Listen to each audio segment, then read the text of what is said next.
Okay, buenas tardes todos. I want to first thank our panelists for being here. Individually, you guys are all amazing and inspiring, and I'm so thankful to have y'all here. LALSA is very thankful, Women's Law Society is thankful, and Vermont Law and Graduate School is very, very thankful. So I hope everyone is doing well. LALSA and WLS have been working hard, but not as hard as these women have, to get this panel together. And so we are honored to have Jessica Gonzalez, Jody Rory, Christina Rousseau, and Nina Rivera here with us tonight. I will start by introducing them, so please bear with me as these women have accomplished so much. Jessica Gonzalez is currently serving as a cannabis and trademark attorney, as well as a cannabis adjunct professor. Most recently, Jessica and her consulting firm, Verides Quo LLC, have been selected by the New Jersey Business Action Center to serve as the inaugural consultant to develop and launch the NJBAC and Trading Academy. Jessica led the Social Impact Committee, New Jersey CAN 2020, the coalition that ran the most successful cannabis legislation campaign in the country. Through her advocacy work, Jessica has helped shape cannabis policy on the statutory, regulatory, and municipal levels in New Jersey. As a cannabis attorney, Jessica has assisted clients navigate the legal cannabis industry in the areas of trademark and state licensing applications. Jessica has been recognized as one of the top 100 most influential people in cannabis by High Times Magazine, Top 40 Under 40 Rising Stars by Marijuana Venture Magazine and Cannabis Now Magazine, designated as a cannabis law trailblazer by the National Law Journal, awarded Community Game Changer of the Year by New Jersey Cannabis Media, and recognized as one of the top cannabis power players in New Jersey 4 years in a row. Jessica is also an alumnus of the New Jersey New Leaders Council, a national organization that selects civic leaders in their respective fields. She's been quoted and featured in numerous media outlets such as New York Times, Rolling Stones, New Jersey Law Journal, Cheddar, and the Cannabis Business Times. A round of applause for Jessica, please.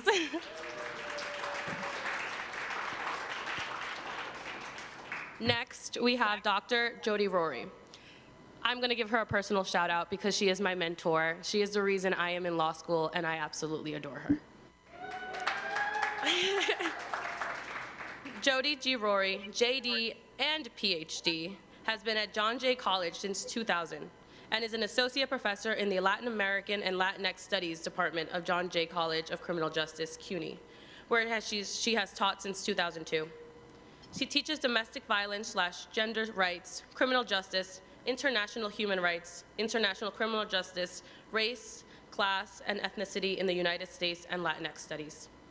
Dr. Rory is also the John Jay College founder, project investigator, and director of the CUNY BMI Rising Scholars of Justice program, housed in the LLS department, formerly the Ronald H. Brown Law School prep program at John Jay College, which I was a part of, and the director of the University of Houston Law Center Pre-Law Pipeline Program at John Jay College. For over 20 years, she has assisted in securing the admissions and matriculation of hundreds of low-income and underrepresented students into law schools and graduate schools with millions in combined scholarships award, over 45 million. Dr. Rory extensively researches human rights, including violence against women.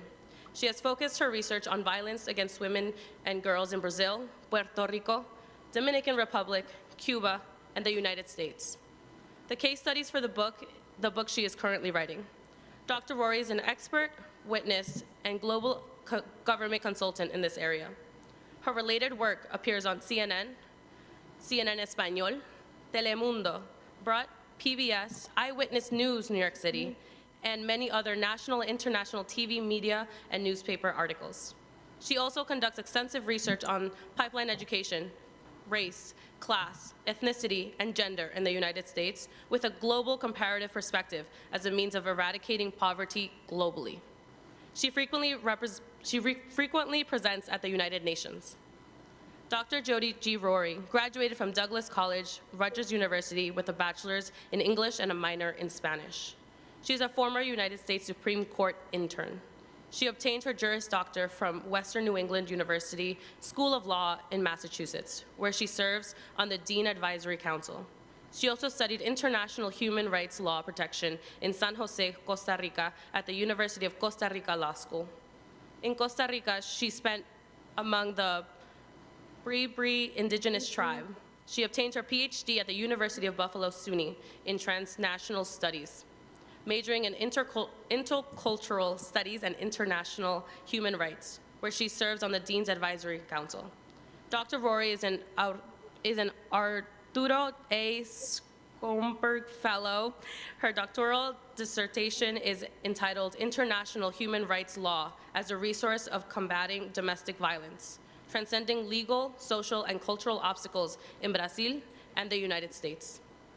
Dr. Rory has received many distinguishing awards. In 2022, Dr. Rory received 4 national recognitions for her diversity pipeline program and commitment to the social justice and global human rights, including the Franklin H. Williams Judicial Commission Pipeline to Equity in Legal Education and the Profession Award, the University of Notre Dame School of Law, Graciela Olivares Award for Outstanding Commitment to Service to the Hispanic Legal Community, the Latino Justice Association Honorable Frank Torres Award for her commitment to diversity, and the Western New England University of Law Distinguished Alumni Award for significant contributions not only to the legal profession, but to society as a whole.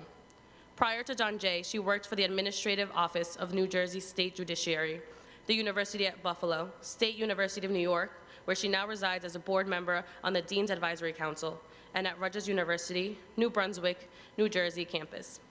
Now a round of applause for Jody Rory, please.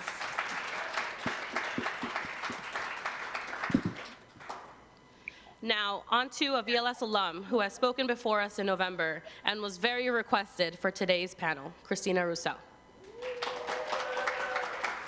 Christina is a partner at her firm. Her passion for her work is evident to anyone who talks to her, and most importantly, to all her clients that she represents. Christina is dedicated to serving the needs of her clients, and her expertise has resulted in many outstanding personal injury settlements. She is skilled in navigating the complex waters of insurance coverage, workers' compensation law, and personal injury law. She has worked closely with the Multicultural Center in Manchester, New Hampshire, to provide legal access to the Spanish-speaking community. She is also a CASA, court-appointed special advocate for children, and strives to provide a voice for abused and neglected children and youth. Christina also traveled to Texas in 2018 to the Dilley Detention Center as a volunteer to work with women and children asylum seekers. Christina successfully completed ATLA's Ultimate Trial Advocacy College, Art of Persuasion at Harvard Law School.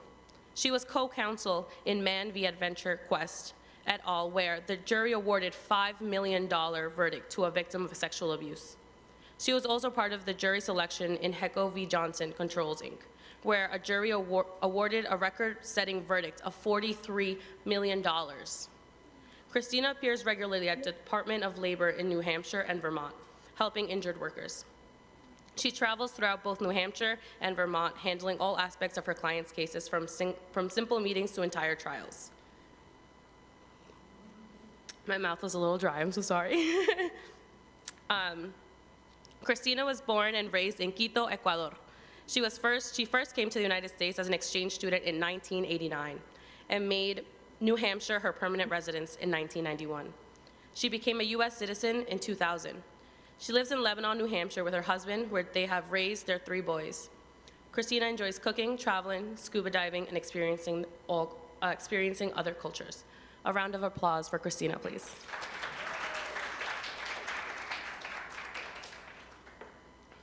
And para llevarnos a la casa, Nina Rivera, who is our co-chair Luis Gonzalez's mentor.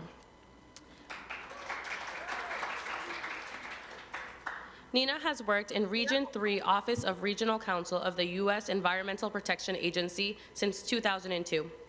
In July 2022, she became the Chief of Water and General Law Branch, overseeing legal counseling work concerning the Clean Water Act and the Safe Drinking Water Act, contracts and grants. Prior to that, she was the Chief of Water and Waste Enforcement Branch, which brings enforcement cases for violations of the Clean Water Act, Safe Drinking Water Act, and Resource Conservation and Recovery Act, hazardous waste.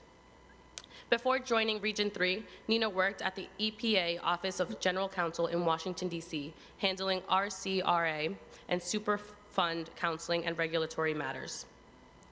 Nina is originally from Puerto Rico and lives currently in Philadelphia. She majored in biology at Brown University. Prior to law school, she worked several years on research projects on public health and climate change.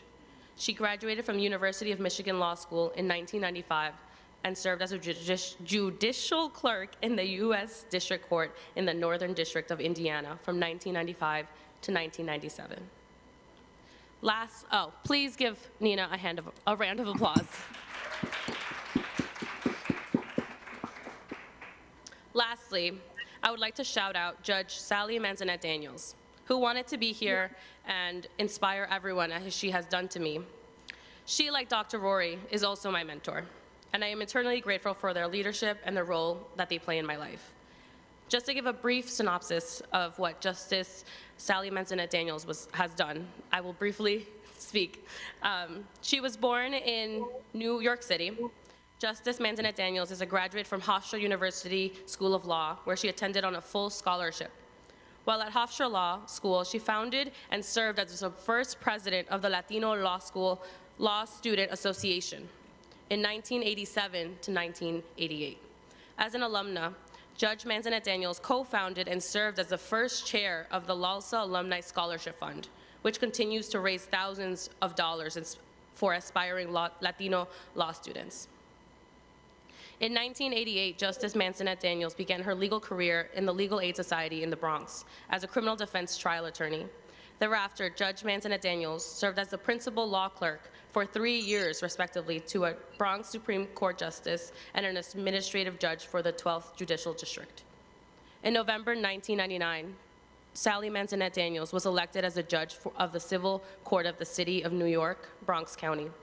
In 2001, Judge Manzanet-Daniels was elected and received a gubernatorial citation for becoming, at the age of 37, the youngest justice of Hispanic heritage ever elected to the New York State Supreme Court. In 2009, Governor David Paterson appointed Justice Manzanet-Daniels to the Appellate Division, First Department, thereby making her the first Latina justice in the history of New York State to serve on this court. Since her Supreme Court election, she has been recognized numerous times for her judicial excellence. Most recently, she was asked in 2015 to serve as the commencement speaker at her alma mater and was bestowed a Doctor of Laws honoris causa. Her life has been marked by activism and leadership in her community and during her academic and professional life. Throughout her career, Judge Manzanet-Daniels has mentored many students of all ages and walks of life.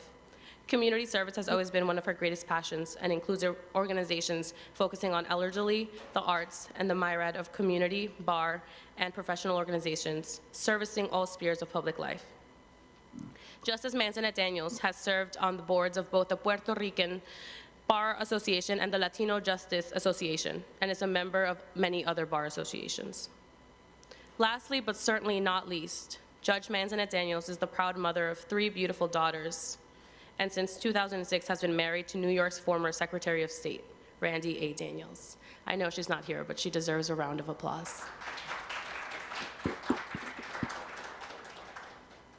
And I know that was very, very long, but once again, very impressive women and have done so much for not only us, but for society. So now at this point, I would like for all our panelists to please introduce themselves with their names, pronouns, ethnic background, and their favorite thing about being Latina. Anyone can start. I'll start. Good afternoon, everybody. First of all, I want to thank everybody for coming to this session, and I am quite honored to be amongst these wonderful, high-achieving women. I am honored. And thank you, Mei Lee, and the organization and school for putting these putting this event together. As Mei Lee did such a wonderful job. Thank you for the introduction. I am Cristina Russo, and I was born and raised in Quito, Ecuador. I have been in the United States for over 30 years now, and I think perhaps a little silly. The best thing that for me, being a Latina lawyer, is I get to really just flaunt to the world my temperament and perhaps a little bit stereotypical, being a little loud, being a little uh, sometimes in other people's faces, in my case, working for my clients or working in the charities or volunteer work that are close to my heart, like refugees or abused and neglected children. Um, they get my reputation's gone around. Perhaps let's not mess with her. She does not have a problem expressing herself. So I'm proud to be a Latina, proud to be a lawyer. Thank you.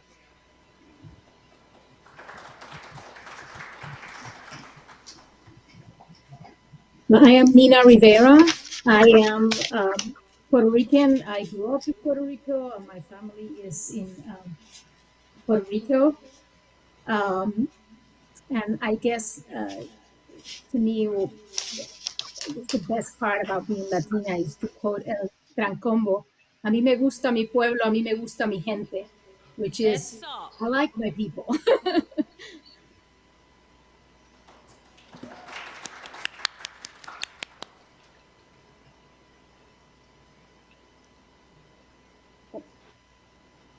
So I'll jump in here. So hi everybody, welcome and thanks for being here, 6:30 on a Wednesday after all your classes. So Jess Gonzalez here. I hail originally from Quito, Ecuador, so that's where I was born. But I was raised here in the United States. So I came here when I was 3 years old, became a citizen at 8 years old. But I'll actually be traveling to Ecuador for a year next year. To get involved in the cannabis industry down over there and start helping my friends advocate for legalization in South American countries. So that's very cool. And my favorite thing about being a Latina lawyer in the space is how unfamiliar I am to a lot of white lawyers out there who have no idea how to deal with me, have no idea how to package me. So that's been a very interesting ride. And for the beginning of my career, I felt that it was a bit of a weakness. And now I see it completely as a strength because I am underestimated constantly, and that just works to my advantage.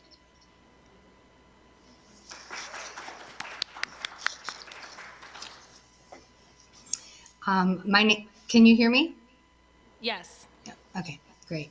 My name is Dr. Jody Rory. I use she, her pronouns. I am very proud to be Boricua. And I think that my favorite part about being Latina is absolutely everything.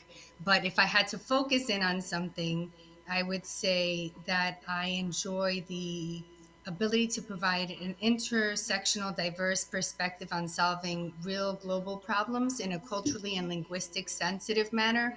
And I enjoy and I feel comfortable feeling uncomfortable and ensuring that people understand that feeling uncomfortable sometimes can be a norm, and it is something that we should strive as a society to work towards resolving. And a special thanks to Vermont Law and Graduate School, where we're sending our pipeline students. I'm really excited. Millie, thank you for the invitation. Thank you, LALSA, and thank you to the Women's Law Society for the invitation. And again, I'm honored to be amongst my co-panelists. Thank you.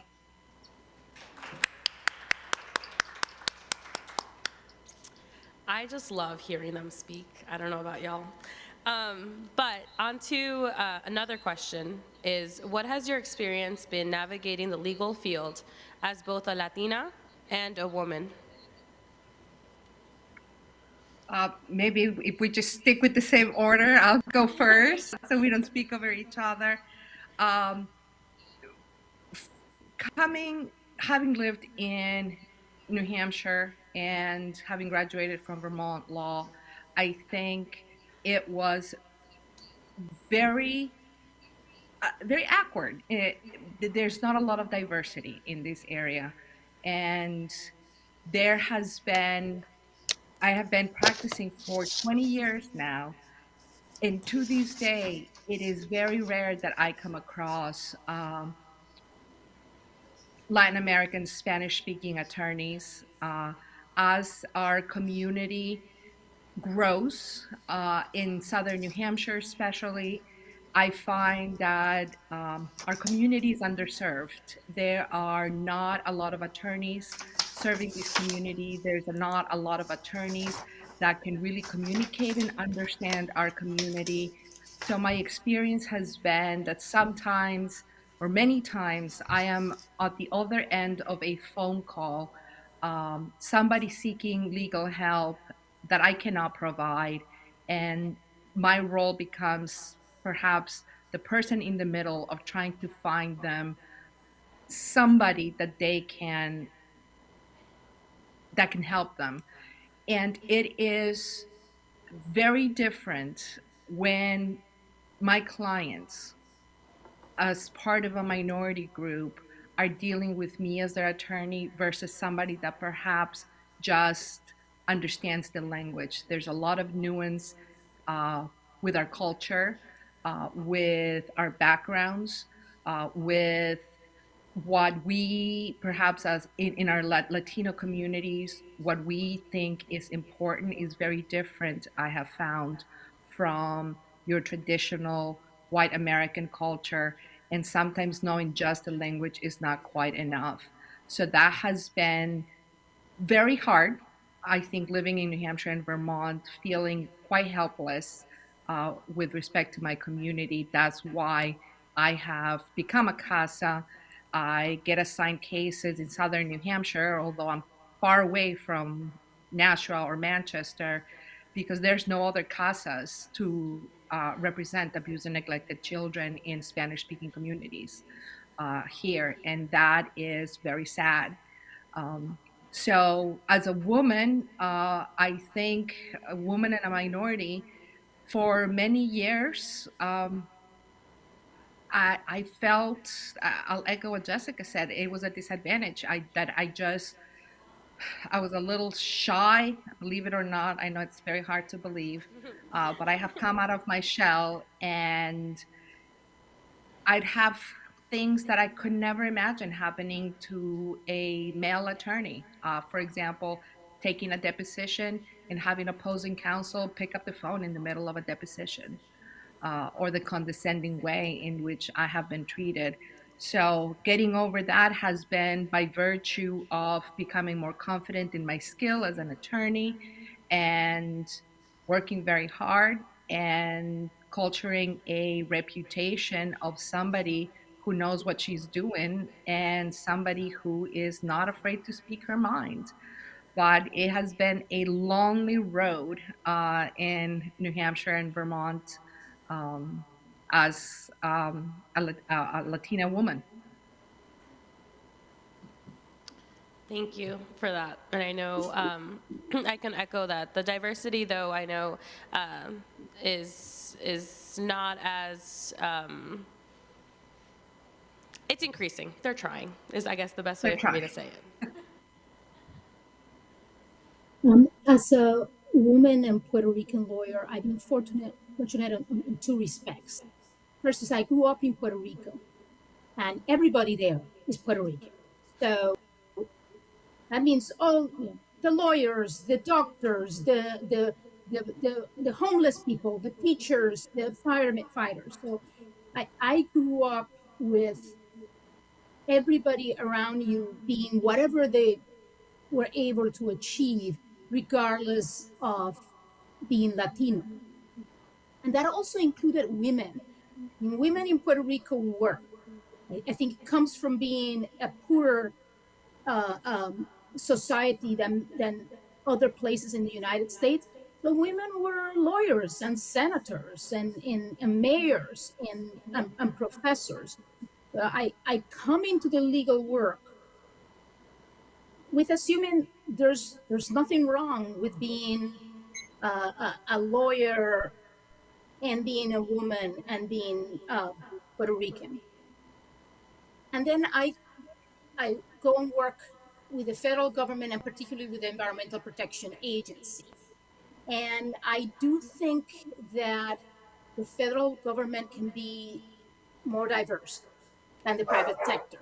And particularly in the Environmental Protection Agency, and I should clarify, I'm speaking for myself tonight. I'm not representing the EPA tonight, and I don't speak for the agency. But it is a relatively new legal field that started to develop in the 70s. So it doesn't bring a lot of baggage from the old boys network.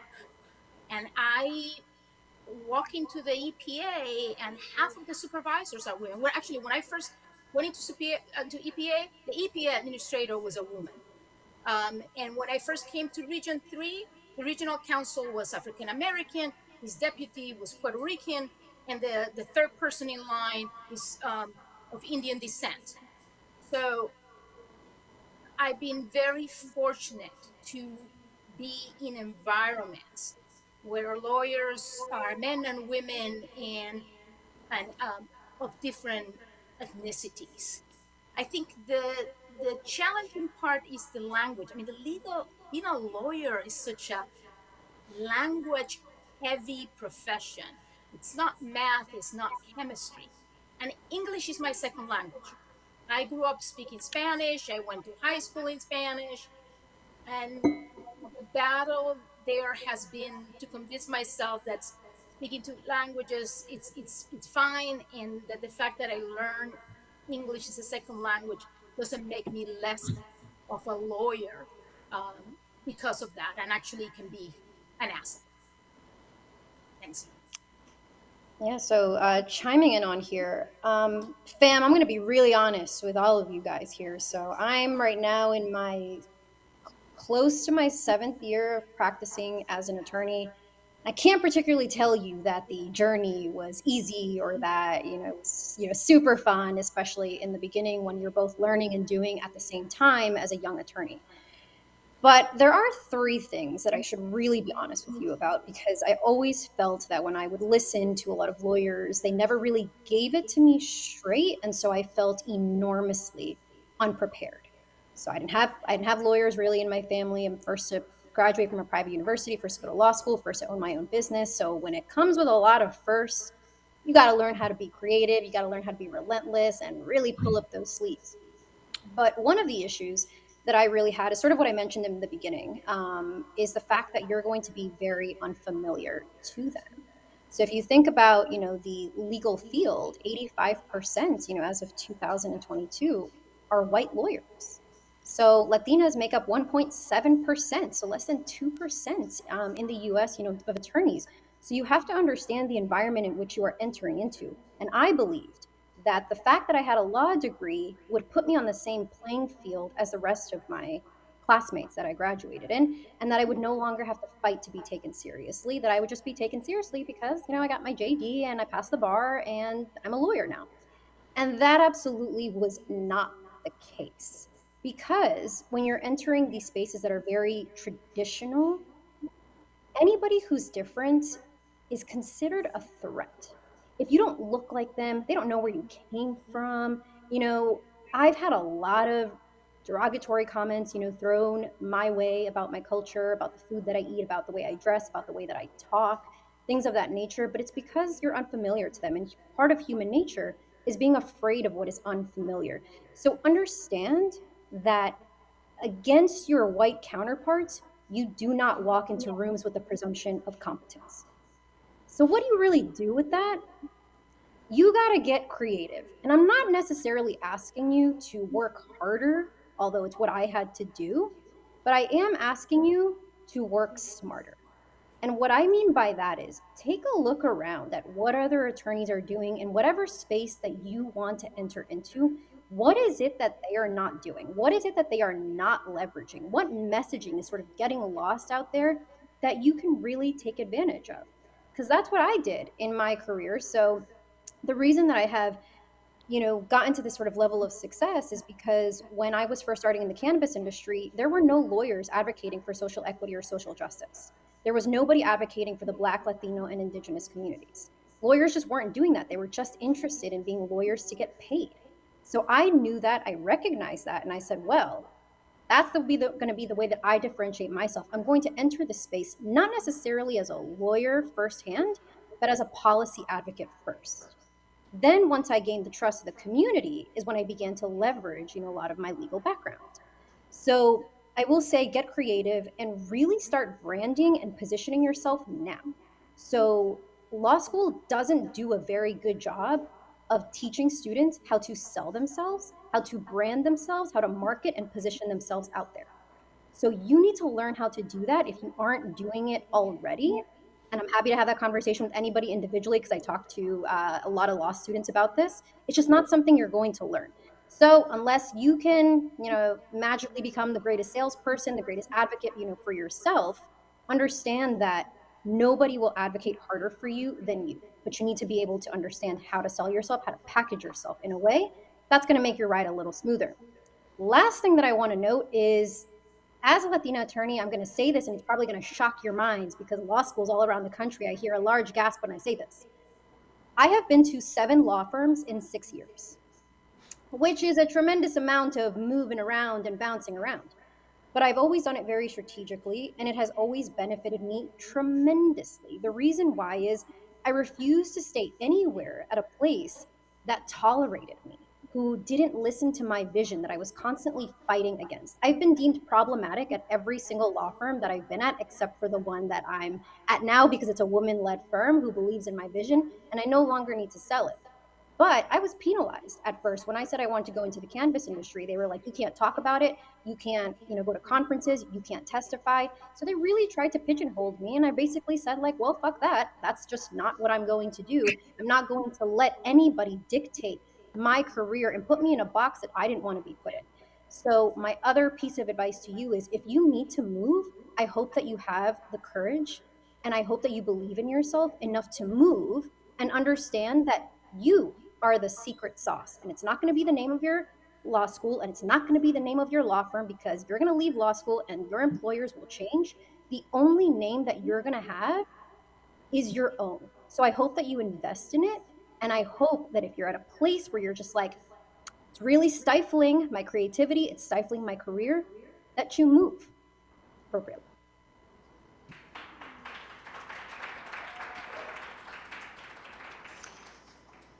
So I think my trajectory can mirror some of the co-panelists' experience. So I am the first in my family to graduate from college, the first in my family to graduate from law school, and the first in my family to attain a PhD. And I think that the most important thing to remember is it's a lonely process. It's as lonely as it is today than it was when I was in law school. Maylene can attest to that. We had this conversation for years while Maylene was in our pipeline program.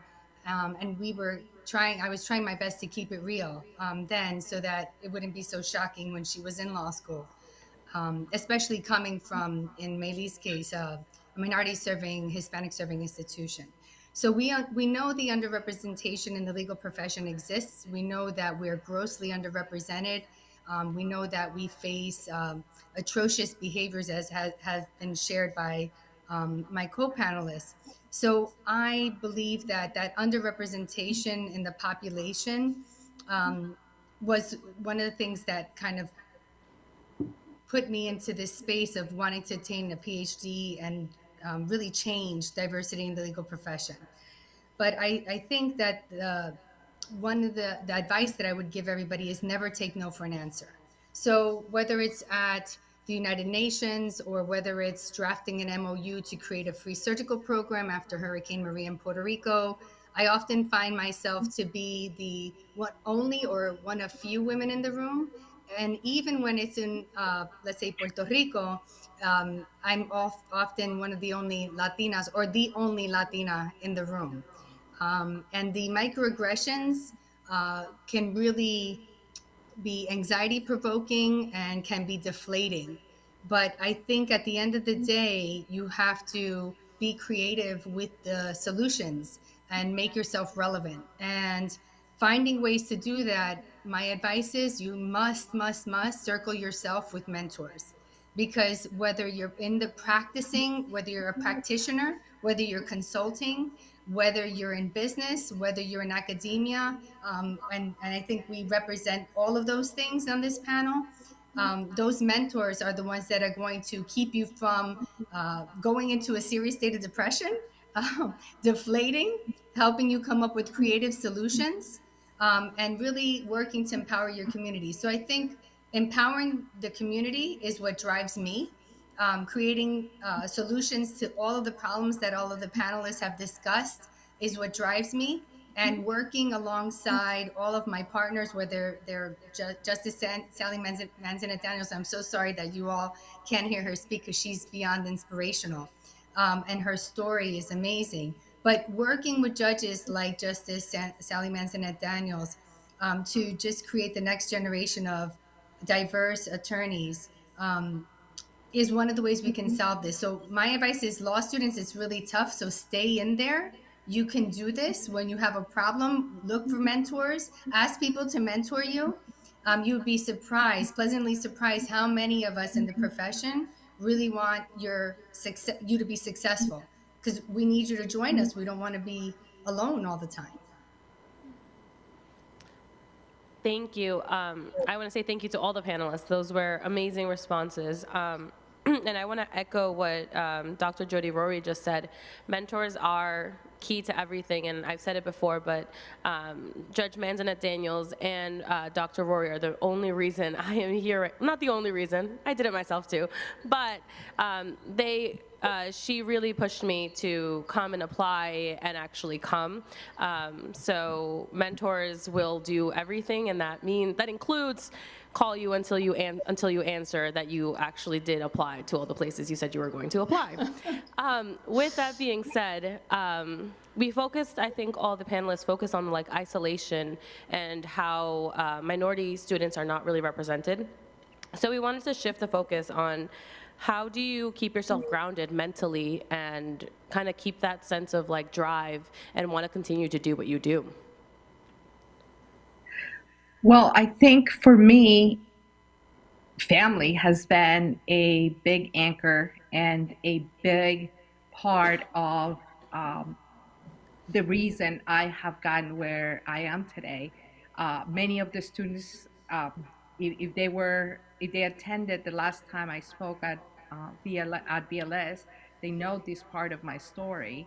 And what I told them, and I apologize if you've heard this before, is for me getting to the place I am today, I saw it as 10% skill and 90% fear, coming from what I now as an adult realize, a very toxic, abusive home where my mother was physically and emotionally abused by my father.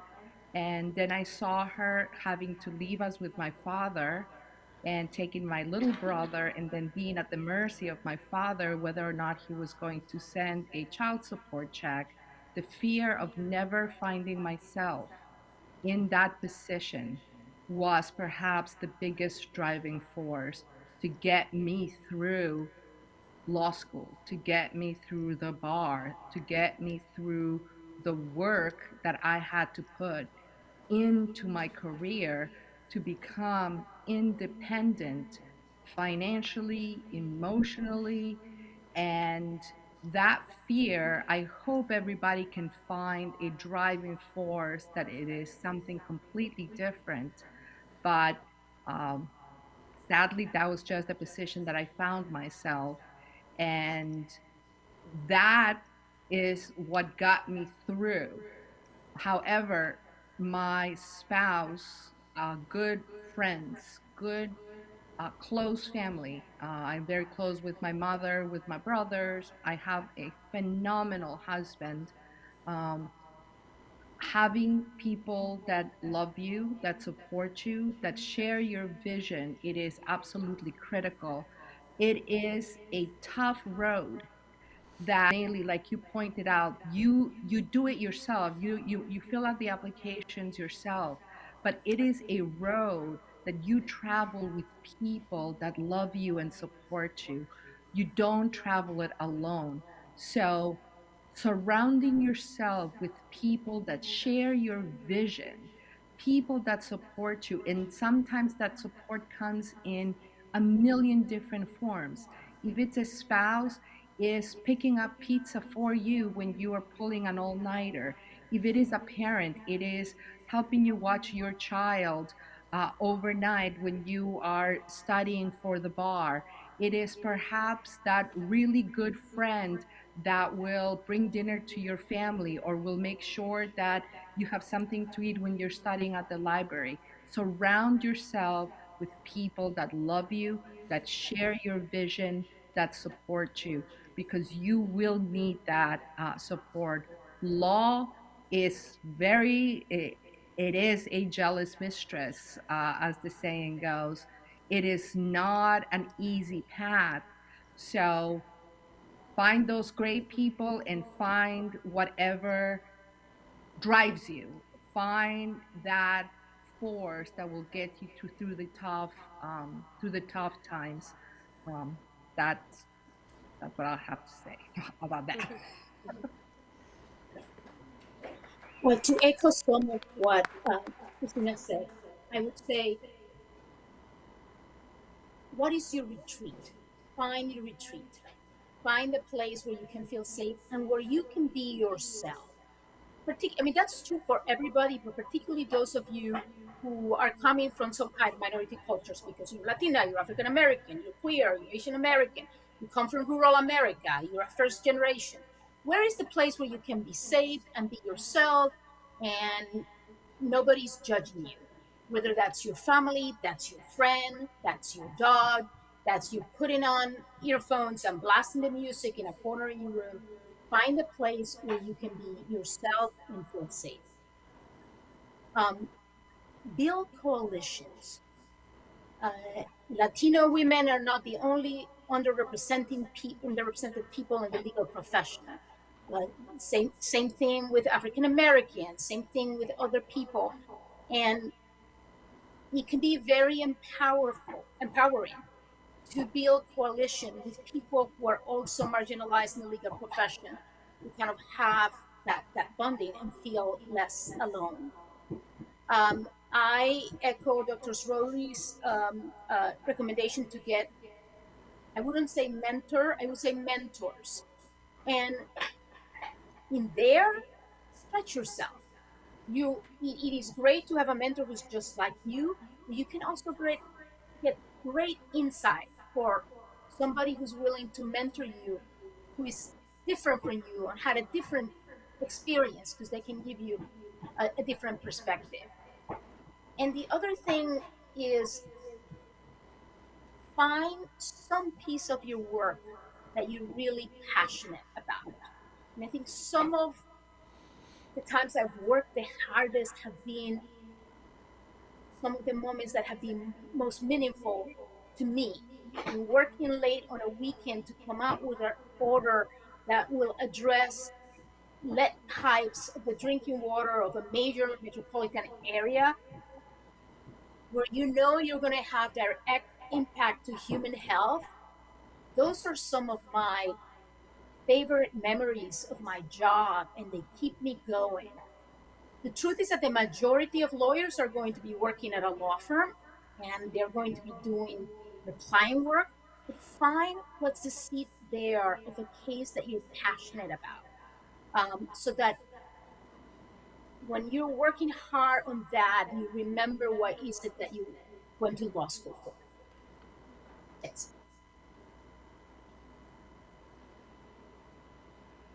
You're Jessica, muted, Jessica. Sorry. So I would say some very solid remarks there, but I think what's really important, sort of echoing what the other speakers have said, is to find your anchor. And the way you find your anchor, because people used to be like, find your why and find your reason. And I used to sit here like, how am I supposed to find it? So one day I read that you actually have to like really dive deep and ask yourself the question 7 different times. I have no idea why 7 is the number, but it's a magical number. So if you ask yourself, why did I go to law school? And you answer right, like, well, because I want to be a lawyer. Well, why do you want to be a lawyer? Well, I really want to change the world. Well, why do you really want to change the world? Right? To make people feel safer. Why do you want to make people feel safer? And you keep asking yourself that question until you get to number 7. And I'll tell you that I did this exercise a few years ago because people kept asking me, really, why do you want to be a lawyer? Why are you here? And when I finally did this exercise of these 7 whys, the conclusion that I came to is because I felt very threatened growing up. I grew up in a low socioeconomic environment. I grew up around a lot of gangs, a lot of police. So I always felt like my life was threatened by the community in which I grew up. And I looked at the law as a shield, as a tool to defend myself against a world that I thought was dangerous. And I never fully understood that until I did this exercise. So find your anchor, ask yourself why 7 times, ask yourself more if you're not satisfied with the answer. The other way, sort of in terms of how I keep myself grounded, is I make sure that I have activities outside of work. It is very, very easy for work to consume your life. And for me, it did for a very long time. And then the inevitable happens, you burn out and you just feel like quitting and you don't feel like talking to anybody and you just, go inside your little shell. And it takes some work to really get out of there. So before that happens, you really have to cultivate some solid self awareness to understand, are you getting towards the burnout stage? And then you should really ask yourself the question in terms of burnout and creating solid boundaries for yourself, which I can say this as many times, and you guys are going to go and work and they're going to ask you to work on a weekend and you're just going to say, absolutely, of course I can. And so it's really important that you set really solid boundaries for yourself in terms of communication, when you're at work, when you can work, what you're doing. It's okay to have a life outside of work, which, as I say to you, I'm also saying to myself. And so when you're out there and you're having, really putting in these very solid boundaries, in place, the way that you do so is you ask yourself the question, is this propelling my mission forward? And that is really a compass that I use to decide whether or not I was going to do something. Because the more public I became, the more people began to grab at me. And I was saying yes to everything because of FOMO, right? You have the fear of missing out. You have the fear of, if I didn't go there, an opportunity, totally passed my way. So the question I kept asking myself is, does this push my mission forward? And if my initial reaction was no, then my answer is no. And it was totally okay to say no, because the more no's that I gave, well, the less yeses that I gave, but the more opportunities I felt start to come my way when I start to get very clear on what my mission was and what I was going to do to push myself forward.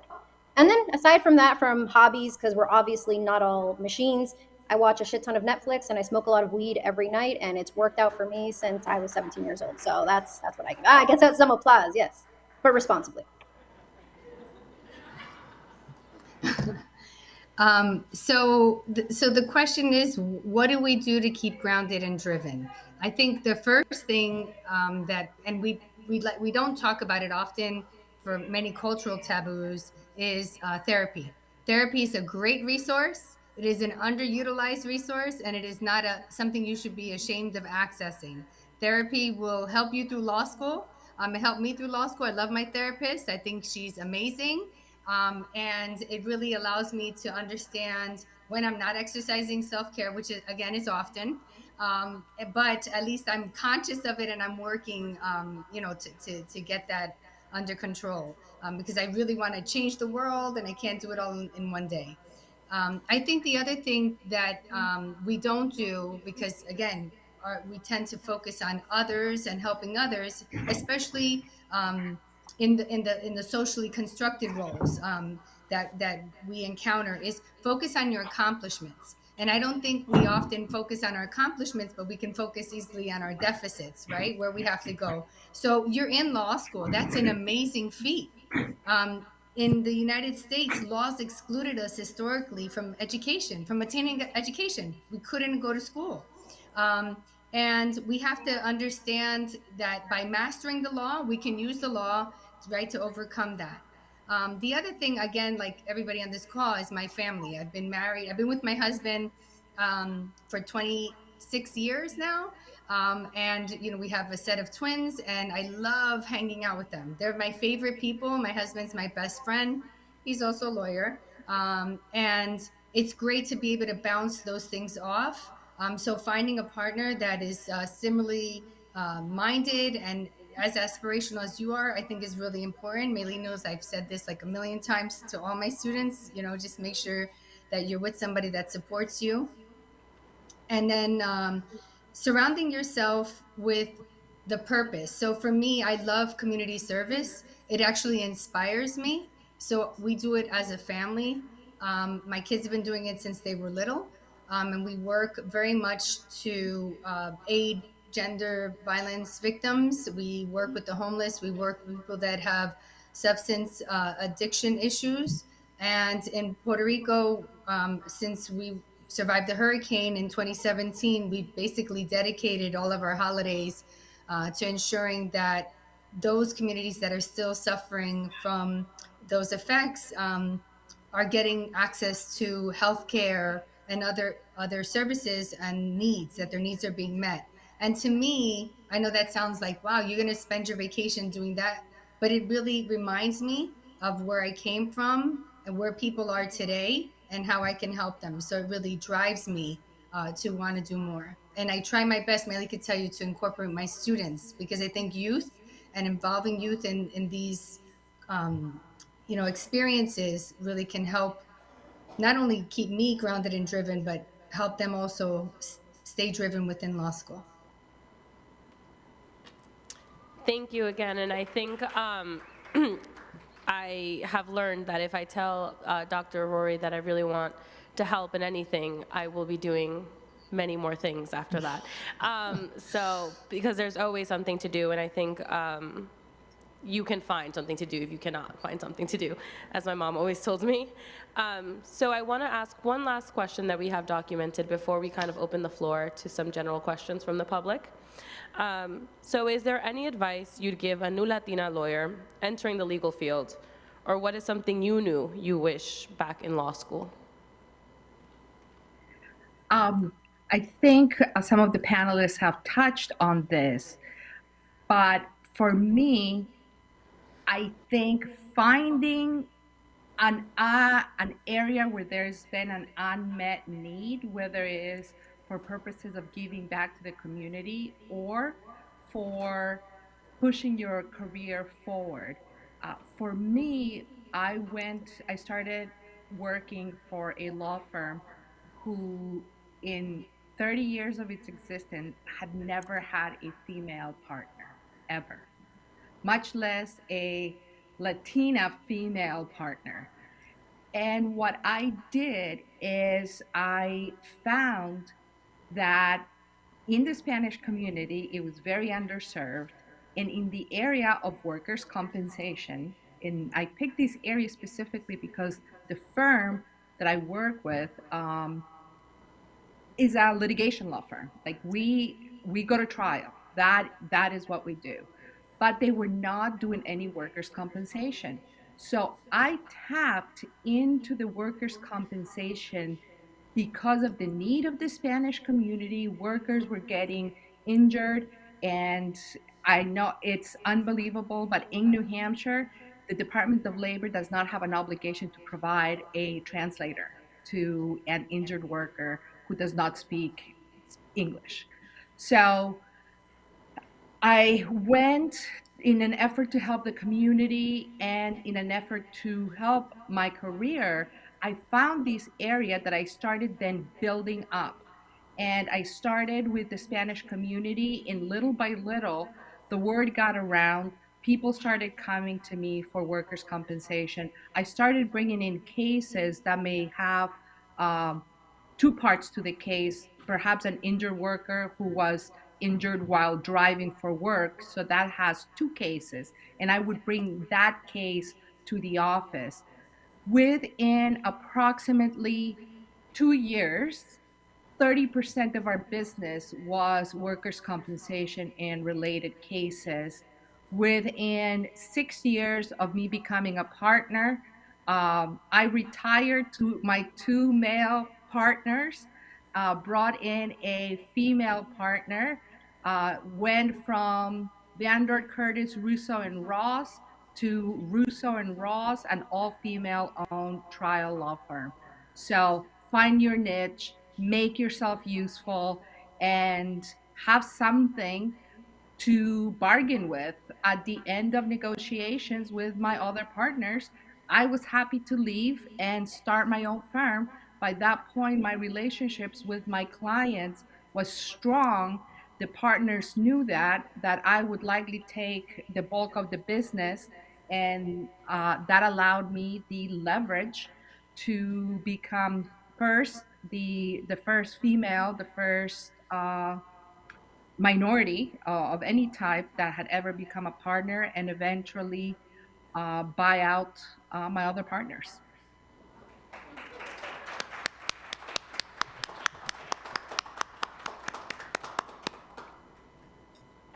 I would start by saying, be proud. I mean, you get to the end of law school, it's been a long road. So, pat yourself in the back and be aware of what you accomplished. And with that, believe that you belong. I think Jessica was describing being this different person that people didn't know what to do with. Well, know that you belong.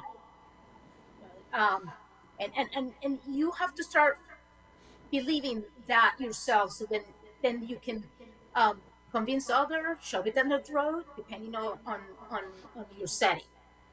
And know that there's very different kinds of lawyering. So find what is that you want to do. And we got Law and Order, or this stereotype of what a lawyer is supposed to look like. The four of us practice very different kinds of laws, and that's a minuscule part of what is out there to do. So write your road, decide your road, which doesn't necessarily have to follow a particular way of getting there. And last, be loud.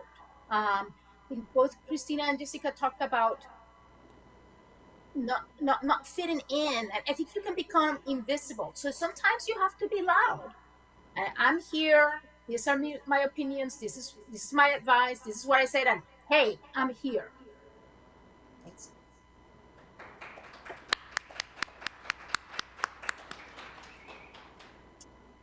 So, coming from an advocacy background, I touched upon this before. The best thing that you can do for yourself is learn how to be your own best advocate and to resist relying on either older partners or older senior associates within your firm to advocate for you. That was a mistake that I sort of made early on, when I thought that other people sort of had my back when I did not. So make sure that you advocate for yourself. But in order for you to do that, you have to understand your own story, and you have to be able to package it in a very specific way. And the reason that I say this is a law professor one day told me, Jess, you don't look like a lawyer and you don't wear your story. And I had no idea what she meant by that. And I was like pretty offended at first, until I realized that until I tell my story in the way that it actually happened and in the way that I can put it forth, somebody's going to create their own narrative about you. And unless you correct them, they're going to continue on with that narrative. So really learn, when somebody asks you, tell me about yourself, you should have like a 30-second story about yourself, 30 seconds to a minute, depending on what the situation is, about yourself. Because you don't want to be stuck there with, I come from here and I, sort of do this. A lot of people don't have long attention spans, and especially like lawyers, we're trying to like keep it moving. So really make sure that you understand your story and package it. Take some time, take like an hour, 2 hours, and really think about it. What is it that you want to convey to somebody? And then you can have that prepared, because what it's going to help you with is when you go out there and you find your community, you find your network, you find the mentors that the other speakers were talking about. But people are more willing to help you if you're helping yourself. So you got to also come with an ask when you start going out and networking and trying to find your tribe.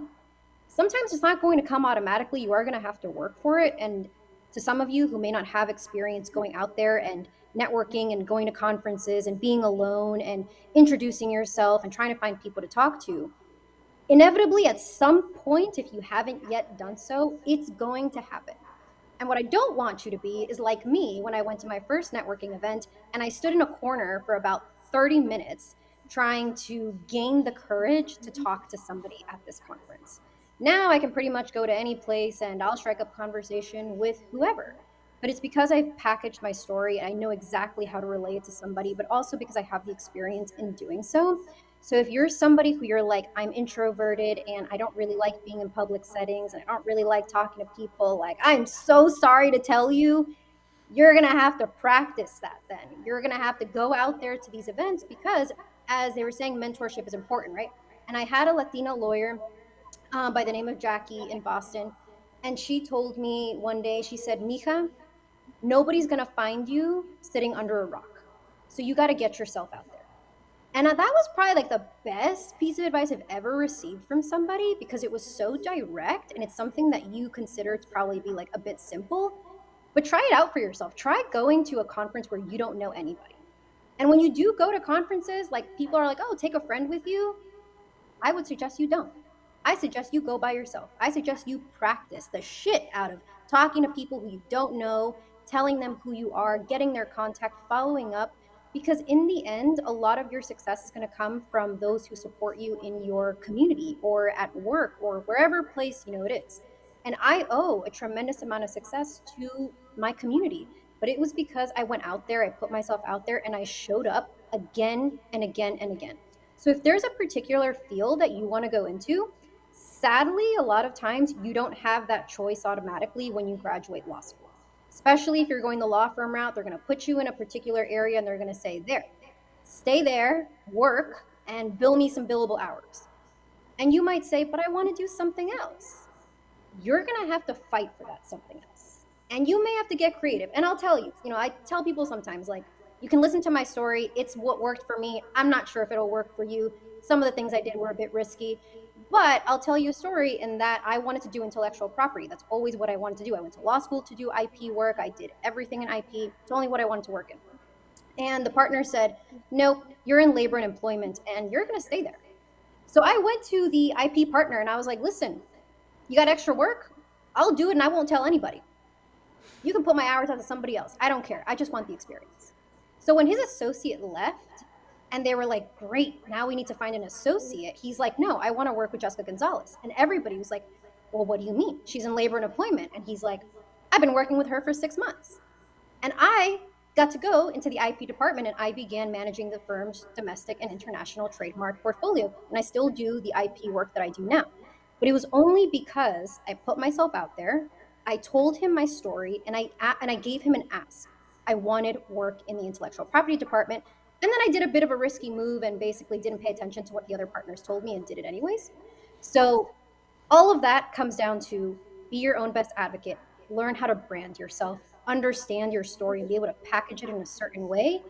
And don't expect to be found sitting under a rock and sort of, raising your hand and hoping that somebody will pick on you.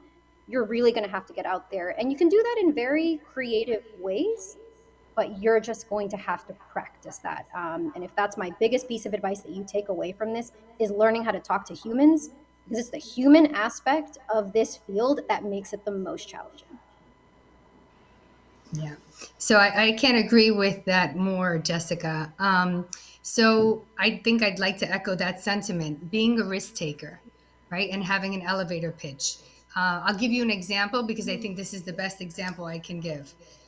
When I was looking for an internship, I was at the U.S. Supreme Court, and I really didn't feel supported at that time by my institution. And I decided, well, we're going to be addressed by Justice Ruth Bader Ginsburg. So this is my chance, right? So I had my resume in my hand. I had already made my elevator pitch. I was like, Puerto Ricans and Jewish people have a lot in common. She went to Rutgers. She was at Rutgers. I went to Rutgers. I already had all of that legal analysis was in my head in like 30 seconds.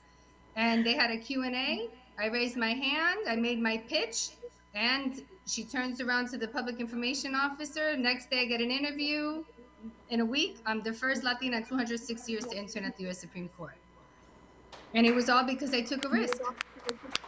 And thank you. So it makes me sad that it took 206 years, right, for there to be a Latina intern at the U.S. Supreme Court.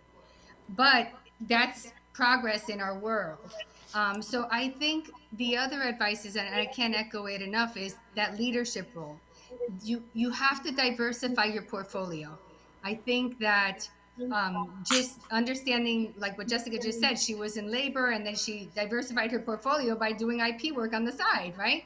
Whatever it is, diversify. I think I did 4 clinics in law school because I spoke Spanish. So learning another language, including sign language, by the way, is really important. When I did my PhD program, I already spoke English and Spanish. I was fluent. So I decided I was going to learn Portuguese.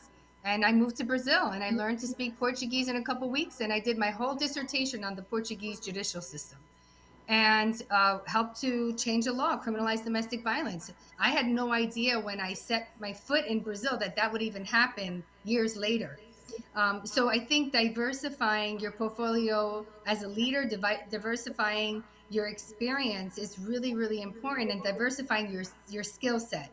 I have to give a talk tomorrow at Rutgers, and I was asked to do a PowerPoint slide, and I said, I don't think students really want to sit in and kind of like hear me put a PowerPoint slide together about this work and global leadership.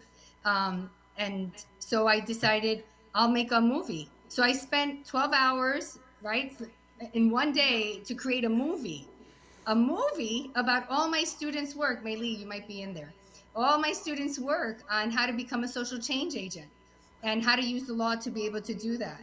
And so I'm not a movie maker by any means, right? But I was on YouTube trying to figure out how to blur faces. And so my point is, I think this is never ending. It's not only for law students, that's advice for all of us, right? We have to be creative and we always have to rebrand ourselves. And we have to keep ourselves relevant. We have to always be relevant. So make these employers understand that you are not a replaceable resource. And I share sayings with my students all the time. I mean, with my children all the time. And there was one that positive affirmation that came out and said, confidence is not they will like me. Confidence is I'll be fine if they don't. So be confident. Be confident and make those decisions. You're all a lot ahead. So. Thank you. So now I will take any questions that anyone in the audience physically has, and then I'll move to any questions anyone in the chat virtually may have. So, okay,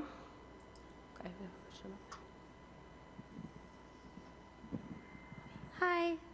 Thank you so much for talking to us today. All of y'all have such impressive stories, and I'm so happy to have the opportunity to learn from you. Currently, I am a Texas resident.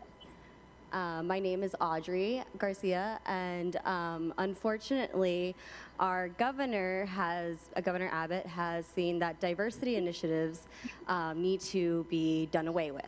So what he has done is he's instructed the state agencies to stop diversity, equity, and inclusion initiatives immediately of hiring diversity, equity, and inclusion initiatives. And because of that, several chancellors of our public universities have also stopped diversity hiring initiatives. And so I am now working closely with my alma mater to ensure that that doesn't harm, even though like a good percentage, over like 60 to 70% of our faculty and staff are white people, to ensure that it doesn't get even more unequal. Less diverse. Regarding like race, yes.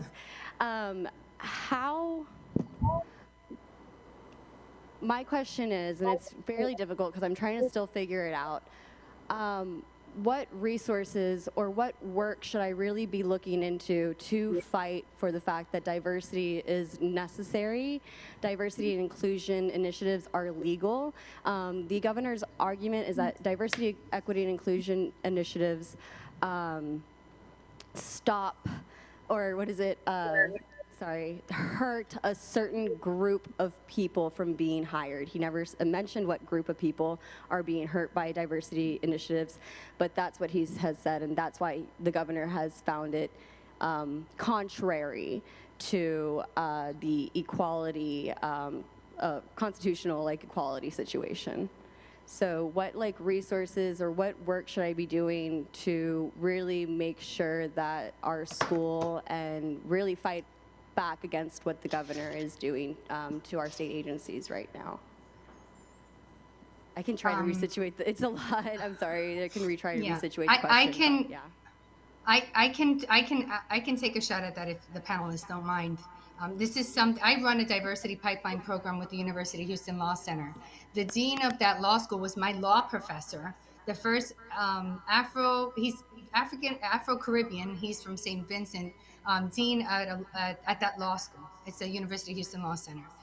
So I understand, and I lived in Texas. So I understand everything that you're saying. I worked with the ACLU's end mass incarceration campaign from there. One of the things that I would really strongly suggest is the American Association of University Professors, AAUP, is going to have a legal department. Right now, there's a slew of bills, SB 15, SB 16, 17, 18, all of these laws that you're talking about. We're having a humongous chat conversation about what it is that's going on, and it is going to and if it hasn't, it has already pause and puts at risk even the pipeline program that I've been directing for over 20 years. So my suggestion to law students is get involved with the people at the institutions, definitely. But there are advocacy organizations that have legal departments that you can also volunteer to be an intern, or see if that's what you could do for your summer internship, right? Your 2L or 1L summer year. See if there's a project that they can do. Maylee can give you some ideas, because we've done this with our undergraduate students. See how law students can integrate with undergraduate students at that university to see how you can counter the legislative efforts that are in progress, or how can you find loopholes in those legislative bills that are being proposed and that threaten these really important initiatives that would really make for a less diverse and inclusive, and do make for a less diverse and inclusive community. And they're really attacking academia, because that's where you're going to get, the U.S. Supreme Court is going to come down in May and June with a affirmative action decision that is very, very, very, very likely, because I can't say that I know, not going to be favorable for diversity admissions across the United States. And it's going to impact all of us drastically. If you have a chance to look at the Westminster case, precedent for Brown versus Board of Education, and a very intersectional case, you can really appreciate this history and work with these organizations in the legal capacity, using the little that you know to prepare you for, especially you who living in Texas, right, are going to be facing on a daily basis, and how to counter that as best as we can within the law. Thank you so much. And can you say that name of the organization that you started your answer out with again? Yes. Yeah, absolutely. And there's a million more. Maylee can give you my contact information. But there's the AAUP, which is the American Association of University Professors. They're going to be directly affected with that. There's Society of American Law Teachers. That's a really great organization. I belong to that, SALT. And what we do is we write amicus briefs for affirmative action the cases that are coming down through Supreme Court. So there are things that you can do. You can work on an amicus. You can work on a counter proposal to this bills that are coming down. I mean, I can't even keep track of the list of cases that are coming down in so many aspects, not only diversity, but anti-LGBTQIA community legislation that are coming down. So working with these types of organizations can really give you not only a legal approach, but what is the social public policy approach to it. Awesome. Thank you so much. And it can provide you that experience. Yeah, I really appreciate it. I know that we're not in unprecedented times in regarding like diversity legislation, but it is really scary to see how much we are going backwards at this moment. So thank you for your answer. History repeats itself. So thanks for bringing that up. I appreciate it.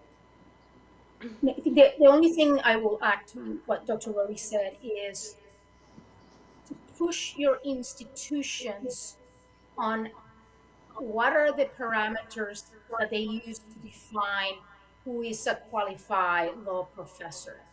Because if there are few women of color in law, there's even fewer women of colors who become law professor. And I can say that about practically every minority group. And the trajectory to become a law school professor has been defined very narrowly with regards to which law schools you go to and the clerkships that you take, kind of the path that you follow.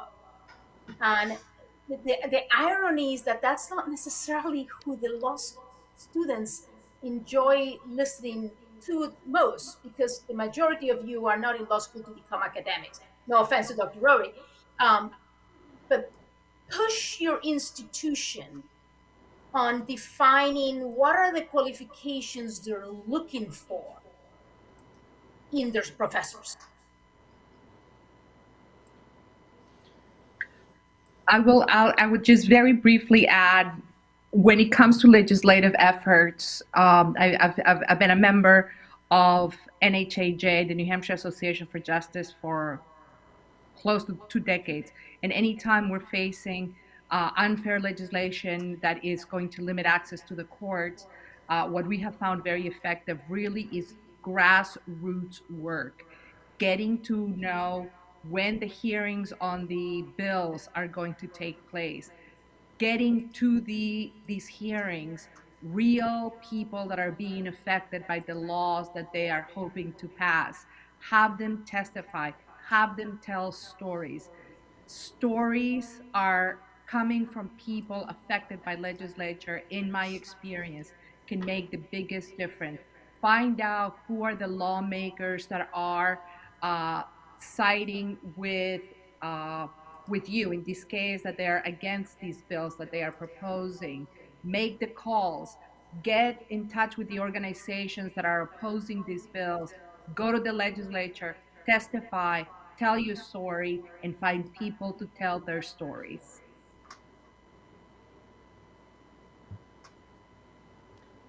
Thank you. I think we have another question in the audience.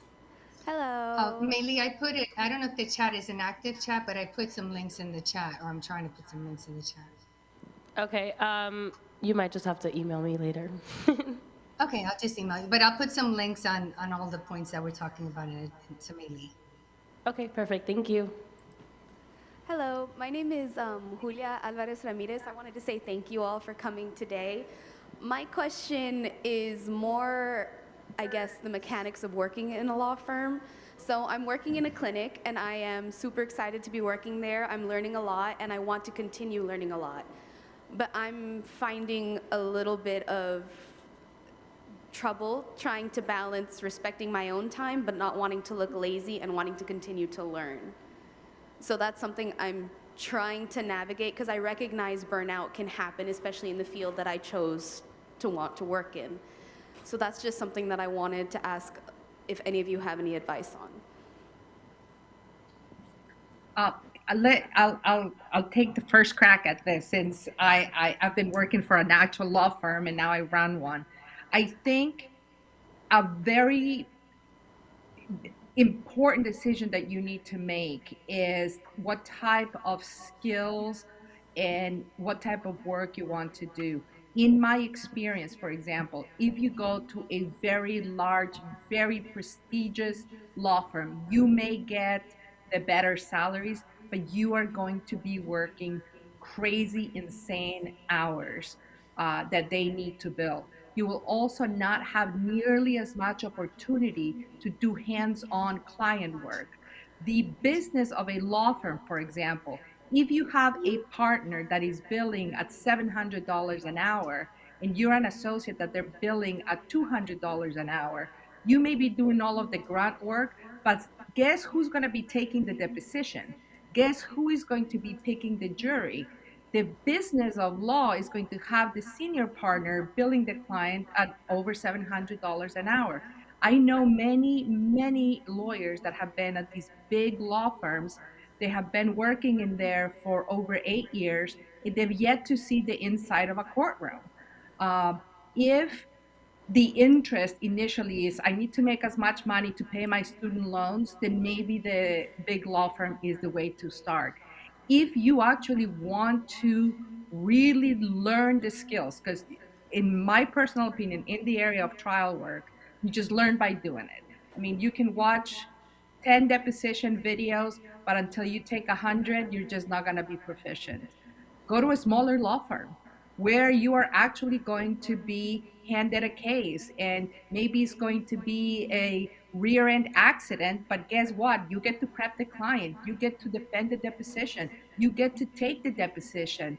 I will tell you, my first trial, the partner sent me to try the case all by myself because our plaintiff had died and the creditors had put many notices, and they said if you win that is great, and that didn't, the outcome almost didn't matter because any money that we won was going to go to the creditors of the estate, and it was a great experience. So they just sent me to do it, and I got to do my first trial solo in the first 2 years of practice. So figure out what is exactly that you want to do right after law school. Is it the money to pay the student loans, or is it the experience? And then if you want to go work for a law firm, figure out what it is that they can offer you. That's how it works at my firm. The junior associates, we're getting a new attorney, and I have said the day that she gets sworn in is the last day I take a rear end deposition. So she'll get lots of experience. Yeah, so I'll also chime in here, given my experience working at 7 different firms of all different sizes. So I've worked at big firms, I've worked at medium firms, I've worked at small firms, I've worked at solo firms. And the burnout may happen, especially when you are a young attorney who you really want to prove yourself. And I feel like this whole notion of like feeling like lazy, like, let me tell you something. My white male counterparts have never had the fear of appearing lazy, ever. It is something, though, that I constantly hear from people of color, and especially women of color. So this whole, like, they maybe perceive me as lazy. Like, you got to do just the best that you can. At the end of the day, like, if you can only give it like 40%, well, 40% is your 100% that day, right? So you also have to be very kind with yourself in that aspect. But I think also speaking to understanding what type of attorney you want to be. So at a lot of these law firms, you're either going to be a worker bee or you're going to be a rainmaker. And you could be a really, a combo of both. Both of them are quite valuable. Both of them have, different levels, of importance. But in terms of making yourself seem valuable to a law firm, I used to think that the value came from how hard you worked, how many billable hours you worked. And in my experience across all these law firms of all different sizes and different shapes and sizes, it didn't really matter how hard you worked. What mattered was how profitable are you.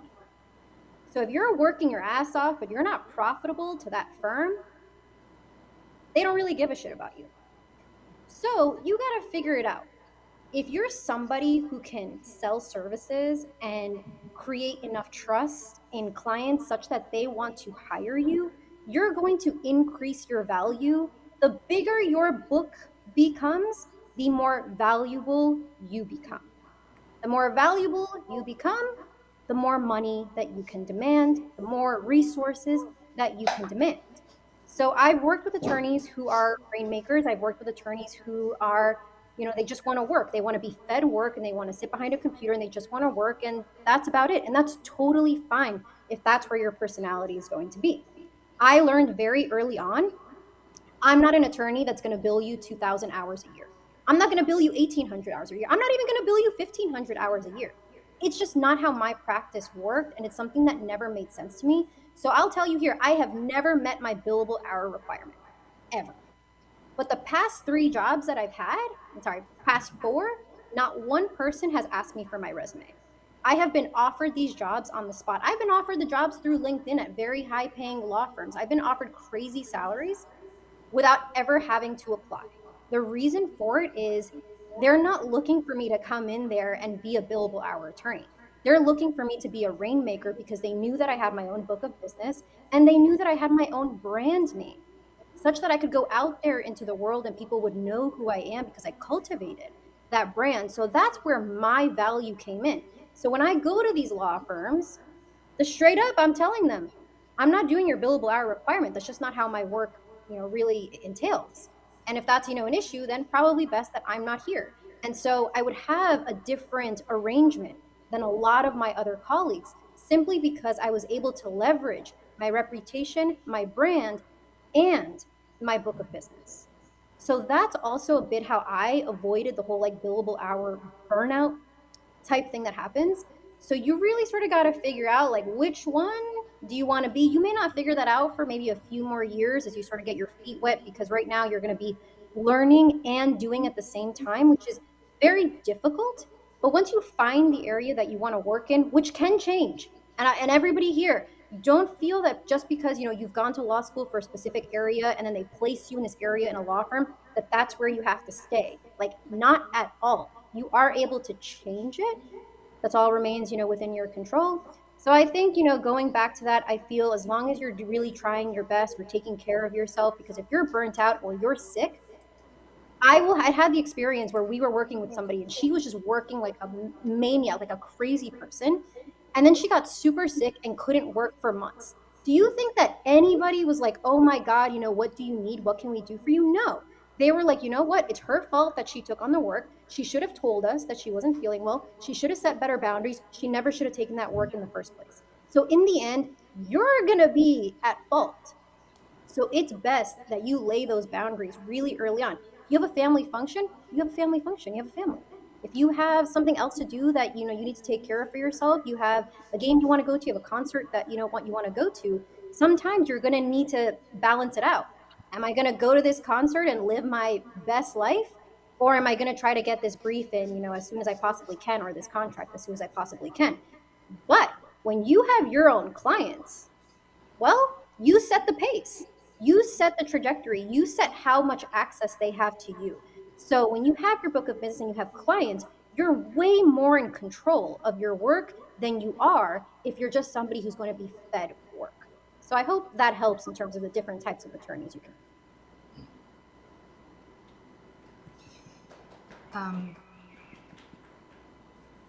So I think I'd like to just share some of the perspectives, and I know maybe you're going to be able to identify who I'm talking about. I think when we started our pipeline program 20 years ago, a lot of our students really went into more public service. And I would say over the past decade, maybe a little longer, not about the past decade, a really significant percentage of our students have gone into white shoe firm because it pays off your law school loans, right? I mean, and that's the sacrifice that they make. And we've worked really hard to support them, and they work unbelievable amount of hours. I know I've seen my share of burnouts, and I've seen them make intentional decisions on changing their lifestyle because they didn't think it was worth it. But then I've seen other cases where, we have students that are partners in firms, in white shoe firms. And it's impressive, but you're always grinding. And so I think it's a quality of life issue. And what are the priorities in your life, and what are you willing to, and what can you do from a mental health perspective and a physical perspective, able to give to accomplish what you think might be your goal, and that goal might change. And so I think that your question about being perceived as lazy it's a real question, because it's how people really can perceive us. But again, just like Jess said, you don't see white males, regardless if it's a white shoe firm, a law firm, or an academia, right, or at a law school, which is really, really difficult to get into. You don't see them asking those questions. And it's funny because I had a conversation with somebody at an institution recently that handles HR, and they said, listen, if you just act like your white male counterparts, you probably won't even have half the issues that you think you're having. But it's something that's really tough to do, and it's a mental process to prep for that. It's not that easy, right? So you hear Jessica, she's very confident, but it took her a while to get there, right, Jessica? Oh yeah, it sure did. A lot of lessons learned. So it's a process. It's a process.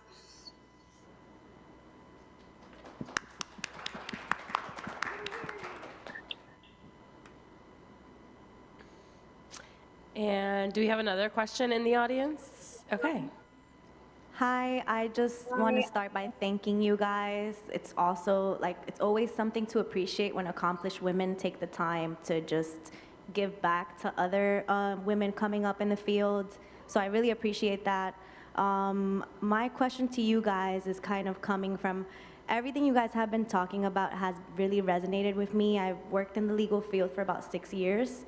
And during my time working in the legal field, I've definitely been underestimated. I've definitely been judged for being minority, for being a woman, for looking younger than what I am. So just with all of those fears that come with the field, how do we what's a good signal to know that we're ready to do things on our own and start our own practice and do things individually and take our power, and I don't know, just any advice you guys have.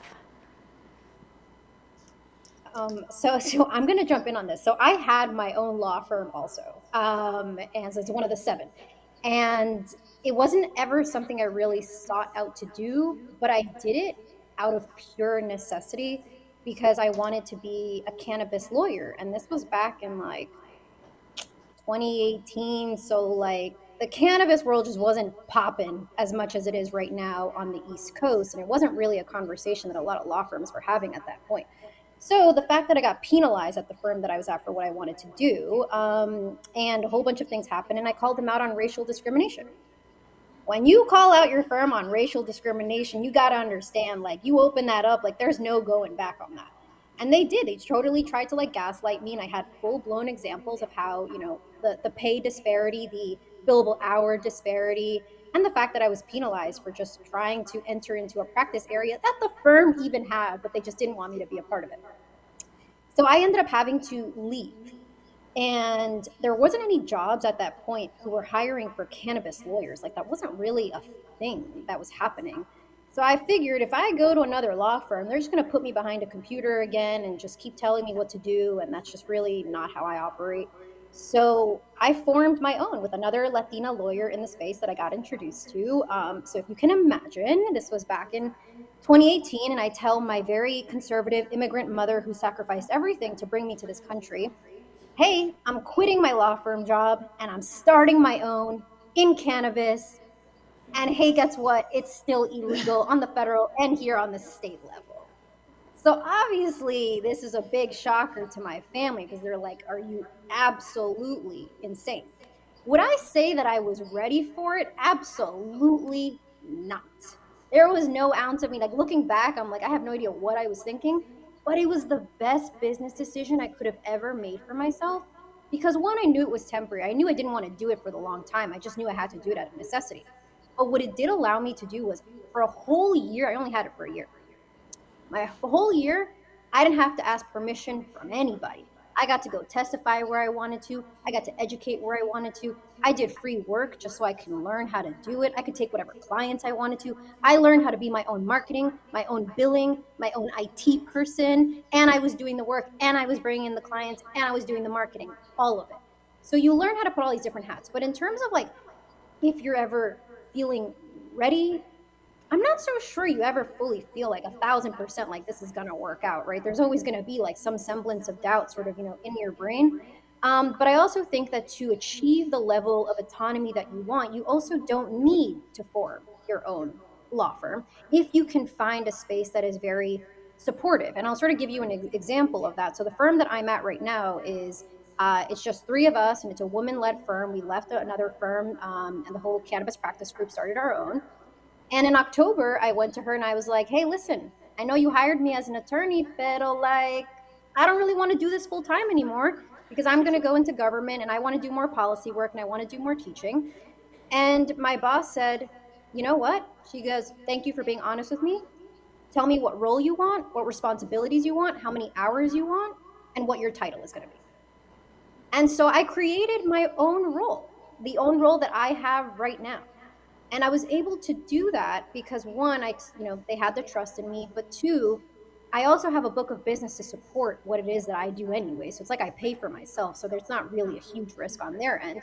But also because my boss was smart enough to know that it was better to have me there than for me to be anywhere else. Because the moment she would have said no, and I prepared for her to say no, I was just going to leave the way that I always have. And we would have seen what happens. She didn't want that.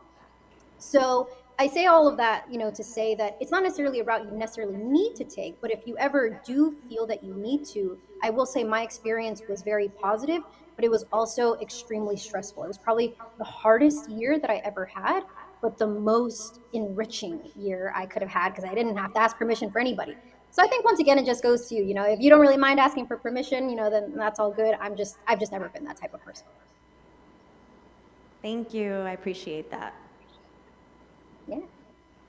I think the only other thing I would add is, play the long game. When you are making these life-changing decisions, if you are hoping for immediate gratification, I think you're going to be very disappointed. Keep your eye on the long game. What is the ultimate goal? And then put in the work because it's going to be a lot of sacrifices. If, for example, you decide to go on your own, make sure you know the business of running a law firm. It is a very different than being a lawyer running a business. And learn that piece, prepare yourself, make sure it's the right time as far as finances, emotional support, and then don't be afraid to fail because it can happen. Learn from a failure, pick yourself up, and try again. Yeah. And actually, just gonna add one thing that you guys are all gonna think that I'm extremely insane for saying, because every law student I tell this always looks at me like I'm crazy. But don't chase the money. And I remember people telling me this when I was in law school, and I would roll my eyes like, homie, like you do not have like 6-figure student loan debt like I do. Like, how could you possibly be telling me that? But if you chase the money, you're going to be making money doing things that you don't want to do, to be buying things that you don't want to have, to impress people that you don't even like. Don't chase the money. Chase what it is that you want to do, because if you're going to truly enjoy your work, you will be successful at it. So think about right now, like, what is it that you read about that your professors don't assign? What is it that you think about when you are outside of the classroom? Think about things like that get you excited, that get you energized to be somewhere. And if you can become a thought leader in that, that's really what's going to propel you to success more than these damn billable hours that you're going to constantly hear about. So I know it sounds like super cuckoo bananas, but it is really true. And I've seen it in my experience, and I've seen it with a lot of my friends who just said, you know what, like, yeah, the money's really great at all these big law firms, but I may go want to learn a different field at a smaller law firm so that I can be able to grow as a professional and then be able to command that amount of money, as opposed for you trying to pitch yourself to these firms or government agencies or anything, or even schools.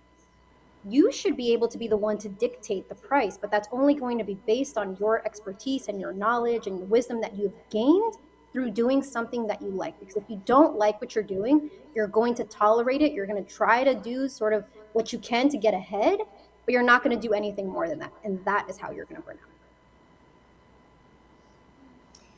out. I'm going to put a little pitch in for non-traditional careers in law. Latino Justice Peralta for the Puerto Rican Legal Defense and Education Fund was founded by lawyers that were interested in social justice, and they are like one of the largest litigators, right? The ACLU, all of these nonprofit organizations that do this great work may not pay those billable hours, but they do allow you to do great things. So, I mean, one of the things that I would encourage you to think about too, and I'm reading more and more about it, is we have a lot of students that are either medical students and law students that go in and create their own nonprofits for different causes, right? So, I mean, just as Jessica, I'm just using her because she was the last one speaking, Jessica, right? But just as she has her private firm practice, she can spin off a foundation, right, to support the causes that she believes in that are related to whatever it is. So, it might be, people that don't have access to cannabis medicine, that are veterans returning from, wars, or different types of populations that might not have access to different types of healthcare. That could be a kickoff of what it is that she does as a profession. And there's some of us that are in government, right? So government has its perks. Some government jobs, you have a pension. I have a student that wanted to do immigration work and worked at a firm and was just miserable. Now she heads immigration for the federal government for Latin America and is moving to El Salvador with her family. Nobody better than her to be there, and happens to be a Latina. So, this is not something that she probably thought about when she was going to New York Law School, which is another thing. People think like, okay, people don't even ask what law school you went to, after your first job. So that's another, a whole other point, right? So just something to think about. Follow your passion is my advice. And I'm sorry that you went through those experiences. The person that asked the question, we can all relate, right? We've all been through those experiences. Unfortunately, they're not going to go away, but what will change is the way that you handle them. Thank you. So I think we have time for one more question, and I think Maya is up. Hi, I'm Maya. My question is, because thank y'all again. I feel like I'm echoing everyone, but y'all have really been amazing, so thank y'all.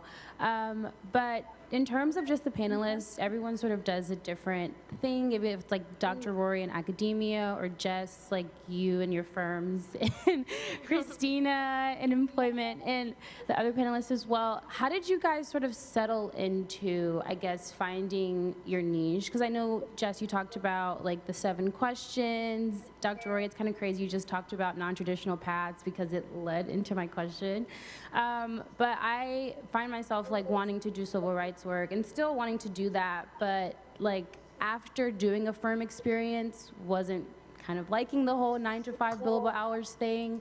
Academia seems intriguing, but the politics of academia sort of exhaust me. So I'm still struggling with that. And then even when we talk about like grassroots and movement lawyering and everything, but still wanting to be embedded within the law and the legal field. And so how did you all, or the panelists who answered, sort of settle into the roles and find sort of like fulfillment within that didn't divert too far from what you wanted to do in law school or what you planned to do when you became a lawyer? It's very long-winded, but yeah. No, I think it's a really great question. And I think one of the main things is you've got to be open to trying things that maybe you didn't think you were interested. You might find that you're really good and you really like it. I will tell you, I never in a million years thought that I would become a trial attorney. Never. When I was at VLS, I had the plans for my future very well planned. Uh, I studied international law. I wanted to do international human rights. I went, studied with the rule of law program through VLS. I was one of the first students that actually went on the exchange to Russia. I studied in Italy. I studied in France. By the time I graduated, I was fluent in 4 languages, ready to be my best self, big shot international law attorney. Quit my job and was getting ready to move to New York and DC. And my husband got a call. They left a message. He was in the National Guard. And they said, you have 30 days to get your affairs in order. You are being deployed to the Iraq war, and you will be gone for a year and a half. And I have 3 little boys to take care of. And guess what? It turns out it is not the right time to maybe move to New York or DC. My mother moved in with me, and now I have quit my job. I am not moving anywhere, and I live in this tiny little town in New Hampshire.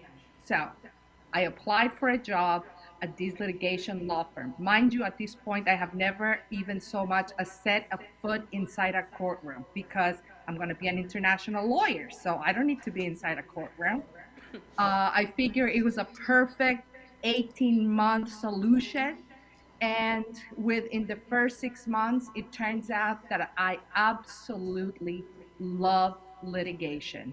I am the most comfortable in front of a jury, in a courtroom, doing depositions. It is not boring. I learned so many things. My husband, of course, picks on me because of a Latina. He goes, "You have the most perfect job." He goes, "You get paid to go argue with people that you are right and they are wrong. So you found the perfect job for you." Turns out that I was good at it and I really loved it. And when my husband finally came back and he's like, "Ready for your big international career?" I was like, "Nope. I think I'm going to continue to be a trial lawyer." And 20 years later, I'm still a trial lawyer and I absolutely love my job. And I would have never, ever even tried it had it not been for life making me make that decision and take that job that I thought would be, a year and a half. So be open and try things that you might not think yourself that you're going to like. Well, I ended up going into the legal field that I went to law school for. I was into environmental science before I became a lawyer. So my career has been pretty straight into that field. But what I tell people who, for example, are interested in environmental law, and they always say, "You want to work at EPA, and there's only so many positions available," is that you can get to the field you want to work in different ways. If you're thinking, people always think EPA, but practically any large municipality that is running a wastewater treatment plant or drinking water needs an environmental attorney. All the states have environmental work. Within the federal government, the Department of Transportation, the Department of Defense, the Department of Interior, the Department of Justice have people doing environmental work. And that's true practically of every legal field. When you're talking about civil rights, people tend to think of the NAACP, the discrimination lawsuits, but a lot of the work, for example, on discrimination, it's being done under the American with Disabilities Act or with the education rights. So those are civil rights work that people don't always think about immediately. Practically any large employer is going to need defensive representation for discrimination matters or reasonable accommodations. If you are interested in corporate transactions, you can work for corporations, you can work for universities, you can work for the government in contracts. So there are many ways.